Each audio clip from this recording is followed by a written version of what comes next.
বুঝছে আপনার মতো মেয়েদের আমার খুব ভালো করে চেনা আছে, হ্যান্ডসাম ছেলে দেখলে ধাক্কা খেতে মন চায়। আমরা যাকে নিলয় আলমগীর হিসেবে চিনি তার আসল নাম আলমগীর হোসেন নিলয়। নিলয় আলমগীরের জন্ম 1984 সালে 20 আগস্ট ঢাকায় তিনি জন্মগ্রহণ করেন। তার পিতা আওলাদ হোসেন ও মাতা আসমা হোসেন।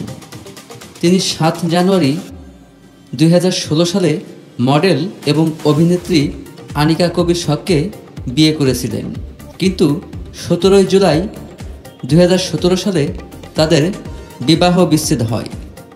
7 জুলাই 2021 সালে তিনি তাসনুবা তাবাসসুম রিদিকে বিয়ে করেন। কেন আমার কথা মনে পড়বে? রাগ কমানোর 101 উপায় বই দেখে আমার কথা মনে পড়বে কেন? রাগ বাড়ার বই দেখে আমার কথা মনে পড়তে পারে না? না, আমি না ওরকম কোনো বই পাই নাই, বুঝছো?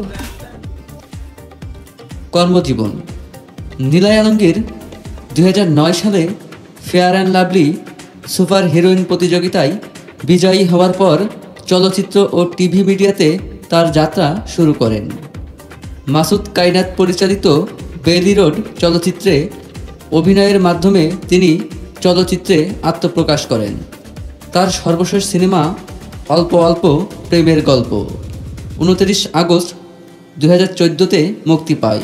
তিনি চলচ্চিত্র ও নাটক ছাড়াও Keya, White Plus, detergent powder, Banglalink Desh, high school সাবান, সিঙ্গার ইত্যাদি টিভি বিজ্ঞাপনে অংশগ্রহণ করেন।